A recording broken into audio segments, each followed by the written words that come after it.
दोस्तों, कोई भी नेता जिस भी पार्टी में होता है वो तब तक उस पार्टी के लिए एक शब्द का इस्तेमाल बहुत करता है। ये पार्टी मेरी मां है।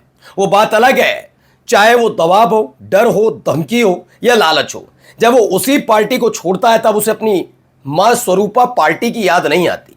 लेकिन दूसरों की पार्टी के विधायक, सांसद, नेता तोड़कर खुद को मजबूत करने की कवायद जो 2014 से शुरू की गई, अब वो उल्टी पड़ती नजर आ रही है। मैं बात कर रहा हूं पश्चिम बंगाल की। हमने आपको पहले भी दिखाया कि जब गोदी मीडिया 20 सांसद बागी, 22 सांसद बागी इस पर चला रहे थे कहानी, तब वो सिमट कर 17 सांसदों पर रह गए। ईडी की लगातार छापेमारी अलग अलग जगह हो रही है, जिससे कम से कम ये आंकड़ा पूरा किया जाए और 2/3 सांसदों वाला जो मुराद है उसे पूरी की जाए। लेकिन फिलहाल मौजूदा तौर पर जो 17 बागी सांसद हैं, उनके घर परिवार में उनकी इस हरकत का, घर परिवार में कह रहा हूं, पार्टी में नहीं कह रहा हूं, समर्थकों की नहीं कह रहा हूं, उनके घर के अंदर ही अब विवाद शुरू हो गया है। उनके घर वाले ही पूछ रहे हैं कि ये कैसी पार्टी तुम्हारी मां थी जिसको तुमने धोखा दे दिया। आज आपको दिखाने जा रहा हूं उन 17 सांसदों में से एक सांसद का घर टूटने की कगार पर आ गया, क्योंकि उनके खुद की धर्म पत्नी ने ऐलान कर दिया कि वो बीजेपी के साथ कतई नहीं है, वो ममता बनर्जी के साथ थी, ममता बनर्जी के साथ है और ममता बनर्जी के साथ रहेंगी। अब सोचिए, पति जो है वो बागी होकर बीजेपी को, मोदी जी को समर्थन देने के लिए दिल्ली जा रहे हैं, लेफ्ट राइट कर रहे हैं, और उनकी ही धर्मपत्नी ने ममता बनर्जी के समर्थन में खूंटा काट दिया है। ये हालात पैदा हो रहे हैं। अब क्या क्या हुआ है, कैसे ये बागी सांसद वापस लौटने की कवायद यानी लौटने की तरफ बढ़ रहे हैं, वो आपको दिखाऊंगा। कौन वो बागी सांसद है जिसके घर में आवाज उठी उसी के खिलाफ। नमस्कार, मैं हूं प्राज्वल गौतम और आप देख रहे हैं टाइम्स एक्सप्रेस। आपको पता होगा, मैंने 17 सांसदों की ये तस्वीरें दिखाई थी आपको। ये पूरी तस्वीर आपने देखी। मैंने तब भी ये कहा था ये मात्र 17 सांसद हैं, और इसकी पुष्टि इस तस्वीर ने पहले ही कर दी कि हाँ भाई है तो 17 ही, क्योंकि बार बार अलग अलग राजनीतिक दलों की तरफ से दावा, अलग अलग न्यूज चैनल की तरफ से दावा किया जा रहा था 20 सांसद 20 सांसद। मैंने तब भी कहा हाँ है 20 सांसद, लेकिन वो सिर्फ पेपर पर रह गए। वो 20 सांसद कभी पूरे हुए ही नहीं। 19 सांसद थे, 19 ओनली, 19 सांसद, जिनमें से प्रतिमा मंडल और शत्रुघ्न सिन्हा ने एन वक्त पर बाजी पलटी और हालत ये हो गई, जो कल तक जश्न मना रहे थे कि एक सांसद और लाना हो गए 2/3 आराम से इन्हें तोड़ा जाएगा और उसके बाद टीएमसी पर भी कब्जा करने की तैयारी की जाएगी। लेकिन फिलहाल इन लोगों की सांसदी बच जाएगी, लेकिन ऐसा होने नहीं जा रहा।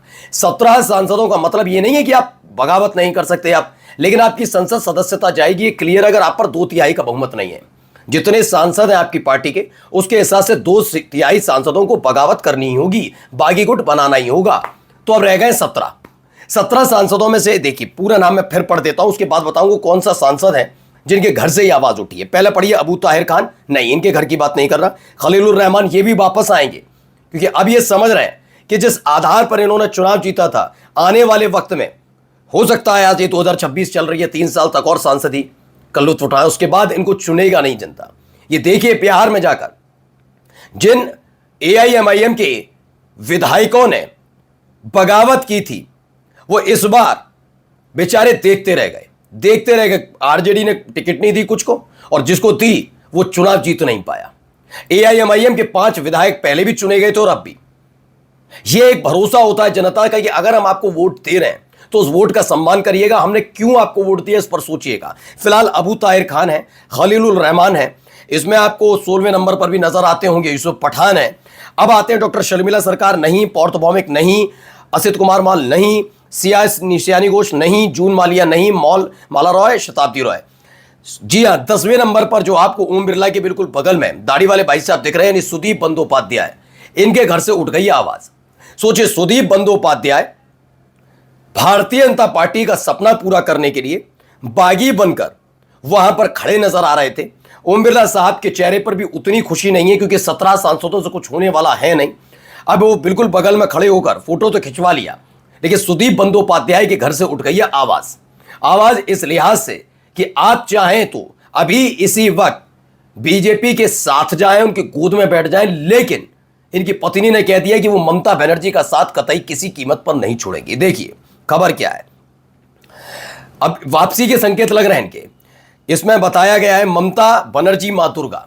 जी हां, सुदीप बंदोपाध्याय जो हैं उनकी पत्नी है, उन्होंने ममता बनर्जी को मां दुर्गा बताया। कहा कि आखिरी सांस तक उनके साथ रहूंगी। टीएमसी के एमपी सांसद एमपी सांसद क्या सांसद ही होता है एमपी, पता नहीं क्यों लिखा उन्होंने। सांसद सुदीप बंदोपाध्याय की पत्नी नयना का पति से बगावत आप पार्टी से कर रहे होते हैं। अब आप ये मत कहिएगा ये तो गलत है, ये तो गलत तरीके से ना। जिस पार्टी ने आपको सम्मान दिया, जिस पार्टी की वजह से आप सांसद बने, जिस पार्टी को आप मां कहते थे, जिस पार्टी की बदौलत आपकी पहचान बनी, उस पार्टी को अगर आप धोखा देंगे तो सवाल तो पूछा जाएगा। मैं ये भी नहीं कहता कि आपका जबरदस्ती है कि आपने टीएमसी से सांसद है तो आपको नहीं टीएमसी के साथ रहना, ये भी नहीं कह रहा मैं। छोड़िए ना, सीट छोड़ते, चुनाव लड़कर आते, दोबारा कहते कि नहीं मैं टीएमसी के साथ विचारधारा मेरी नहीं मिलती, मैं अभी सांसद ही छोड़ रहा हूं, दोबारा चुनाव के लिए तैयारी करूंगा मैं। लेकिन वो नहीं किया। सांसदी बचाए रखने के लिए दिन रात सुदीप बंदोपाध्याय बीजेपी के साथ मिलकर, जो बीजेपी के हाथ में ताकत है, समझ रहे हैं ना, ईडी सीबीआई इनकम टैक्स वाली, उसका एक हिस्सा बने हुए हैं। लेकिन उनकी पत्नी नयना है, उन्होंने ही ममता बनर्जी को न केवल मां दुर्गा कहा, बल्कि कह दिया आखिरी सांस तक ममता बनर्जी के साथ रहूंगी। देखिए, नॉर्थ कोलकाता के सांसद सुदीप बंदोपाध्याय ने भले ही Nationalist Citizens Party of India join कर ली हो, लेकिन उनकी पत्नी और 5 बार की एमएलए नयना बंदोपाध्याय उनके खिलाफ खड़ी है। उन्होंने कहा कि वे आखिरी सांस तक ममता बनर्जी के साथ रहेंगी।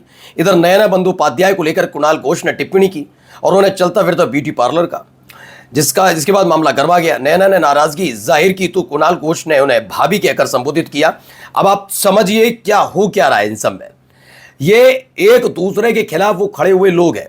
टीएमसी यूं ही नहीं टूट रही है, आप अब भी ये समझिए।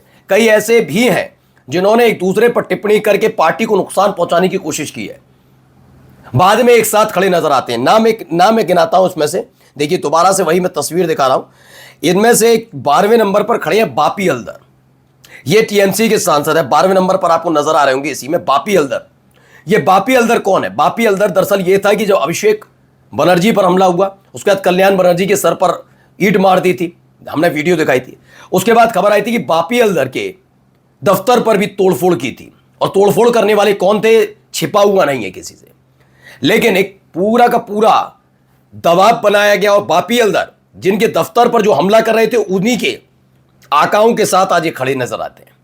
और क्या बागी सांसद कैसे हो गए, यानी खुद सोचिए। इसीलिए मैं कह रहा हूं कि आपस में ही लड़ झगड़ कर ये सारी कहानी तैयार की जाती है, जिससे आपस में पहले लड़े, उसके बाद एक बागी हो कि आपने किसी के खिलाफ, इसने मेरे लिए टिप्पणी की, वो तो चला गया, जिसने टिप्पणी की वो पहले से ही जाने के लिए तैयार बैठा था, दोनों चले गए।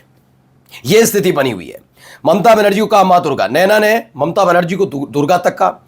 टीओआई से बात करते हुए नैना ने कहा कि सुदीप मुझे मना नहीं पाए, तृणमूल छोड़ दिया है, ये उनका मामला है, वो खुद देख लेंगे। उन्होंने मेरी बात नहीं मानी, मैं उनकी जिम्मेदारी नहीं ले सकती। नैना ने कहा कि मैंने ममता बनर्जी को मां दुर्गा कहा था, मैं आखिरी सांस तक मां दुर्गा के साथ रहूंगी, मैं अपने फैसले पर अडिग हूं। मैंने दीदी से कह दिया कि मैं कहीं नहीं जा रही हूं, अगर दीदी मुझे निकाल देंगी तो मैं अनाथ की तरह सड़क पर भटकूंगी। इतना बड़ा बयान दिया गया है।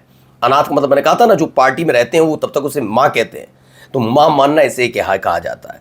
अब यह भी हो सकता है कि सुदीप बंदोपाध्याय अकेले पड़े हैं, तो यह भी संभव है कि नयना बंदोपाध्याय के खिलाफ जांच पड़ताल शुरू कर दी जाए, वही जो दबाव वाला खेल है वो भी शुरू किया जाए। बड़ी बात नहीं है, लेकिन फिलहाल इन सब के बीच पासा पलटता नजर आ रहा है। नमस्कार।